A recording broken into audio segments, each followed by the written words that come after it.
Hey y'all! I'm Kamana. And I'm Aiza. We're Burundian Canadian. Our melanin is poppin', and you guessed it, we're sisters. We're all about that elevation and keeping it real. That's right. We're here to claim our space, and we've brought a whole team of other dope black folk. You're right on time for Real Blackity Talk.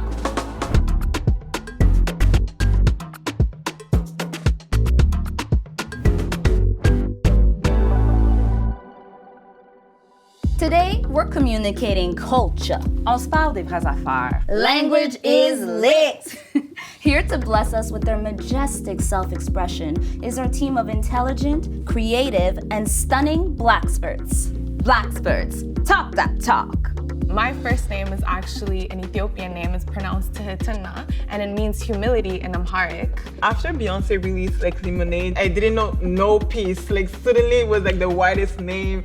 Ah, Vicky this, Vicky that, Vicky with the good hair. But qui me réaffirme, I think it's Sean Paul in Get Busy. You know when he starts? Puis le dernier nom c'est Rebecca. Yeah. That's how I know this is a black ass. Buckaroo comes from the concept of the devil within. And to me, having hosts stumble over my name because they've never heard it, I love that because now they have. My first name, my parents just found in a book of African names, and it actually means intelligent one who reasons. I think it's a perfect name for me, and I absolutely love my name. Once upon a time in theater school, I was approached by one of my teachers. Let's call her Karen. Karen told me, you know, Aiza, you should probably think about shortening your last name. Just remove a few letters in there to make it less complicated. It'll probably up your chances of booking parts. And because I respected her at the time, I went and did it. I printed a few headshots with the name Aiza Kure on them. And just looking at those headshots made me queasy. It was a defining moment for me because right then and there, I knew I would never change my name to appease anyone. It's Aiza Nibarikure. Our family name, Nibarikure, means they're not far away in Kirundi. Nibarikure, Nibarikure, Nibarikure, hey, Nibarikure, hey! I think most people that have foreign names go through this process of westernizing their name, so I definitely went through that. I've recently, the last couple of years, have understood that we have to decolonize ourselves, starting by our names. It's like what the actress Uzo Aduba's mother said. If they can learn to say Dostoevsky, Michelangelo, and Tchaikovsky, they can learn to say Uzoamaka or Nibarikure.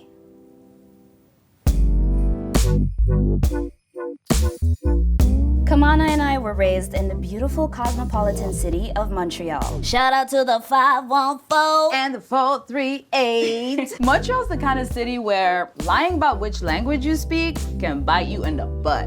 Sheesh. Yo, Ma, you looking good, know me? Can I get your number? Can I have it? Quoi? Excuse, je parle pas anglais. Oh, my bad. C'est chill, mademoiselle, pas de stress. Tu me donnes ton numéro, comme ça je peux t'apprendre à parler l'anglais. Cat. Toi, t'es plus anglophone, hein? Ugh, le nombre de fois que j'ai entendu ça. Nah, B. Both languages dance in my head at all times. Elles font un petit plogué serré dans ma tête. Hey. Donc toi, Aiza, qu'est-ce que tu aimes de pouvoir parler la langue des colonizers? Which one we talking? Le français, oui. Ah, pour moi, c'est la musique. Nier tout point de repère et repartir à zéro pour prouver qu'on existe. Temps qui passe, temps qui file et nous oublie.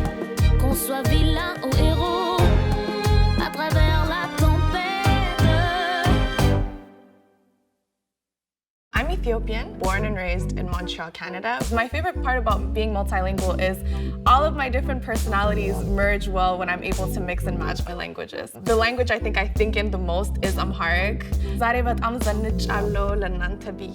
that means today I look really good and I did that for y'all. Yes, TT. Well bragged. What do you love most about English, Kamana?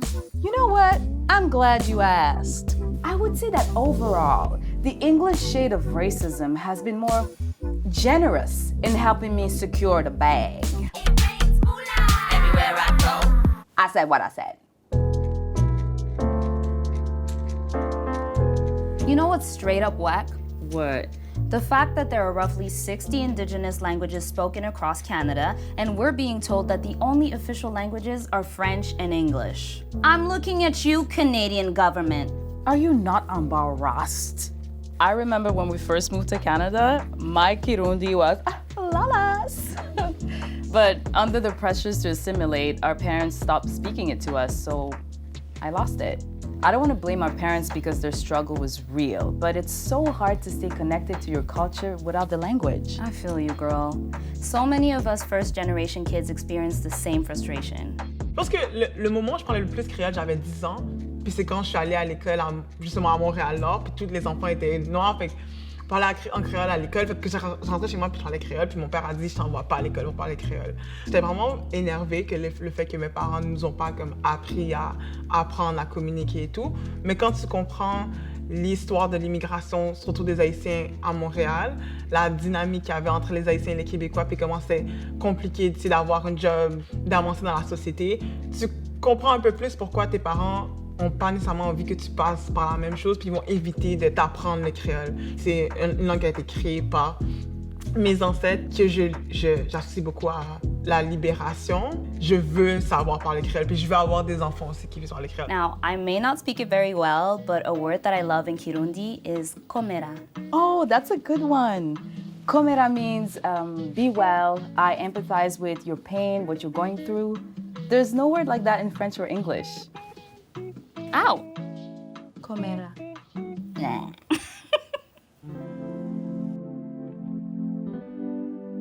So we all know how much the educational system let us down. We've been invisibilized from history, sex ed was trash, and they couldn't even teach us how to do our taxes. Oh, you know that thing that you have to do every year for the rest of your life? But hey, we're grown now. So if you want to learn something new, you gotta take matters into your own hands and go for it. When I was younger, I did not enjoy writing at all. I hated writing essays, and I realized it's because I wasn't writing about topics that actually were of interest to me. In 2018, a colleague of mine asked me to recommend some books about Canadian Black history for her. As I was researching books, all I found were books on the States. Nothing about Canada. It was all about African American history. Basically, I was like, wait a second.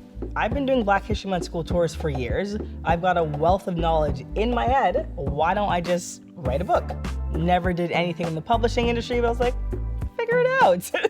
So this was February 2018. October 2018, my book came out.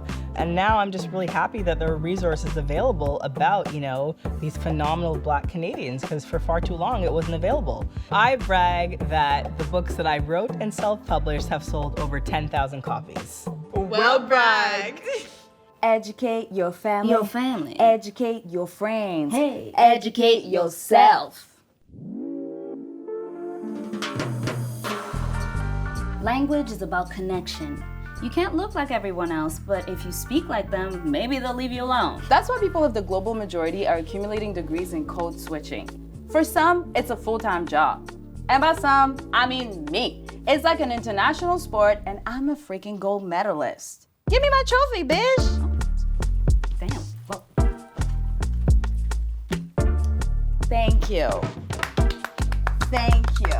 There's like the customer service voice. It's about up here, and it's so accommodating. I feel like my inner Meghan Markle has to come out. It's more so in the work environment just because, I want to continue to grow my business, and to do that, if it means code switching, then that's what I'm gonna do. Recently, I switched jobs, and for the first time ever, I'm now a minority at my job, and I'm the only person of color, and I'm the only Black woman. Going in, I told myself, girl, you ain't changing nothing. You keeping it real, you gonna talk the same way you talk all the time, like it ain't nothing. But then I realized very quick that it's not something that I could freely do. Like, I've had people come to me and talk in a little, oh, hey girl, and it's like, I know you're not talking to Nancy like that, sis. I'm definitely code switching now just to not give anybody the opportunity to do that, or not give them the opportunity to pass any microaggressions my way. I have worked really hard not to code switch anymore. I drop slang all day, every day. Ebonics matter, and they should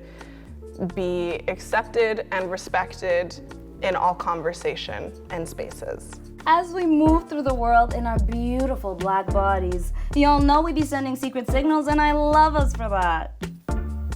Shout out to every single black person I've shared a side-eye with on the bus. As the homie Tupac would say, you are appreciated.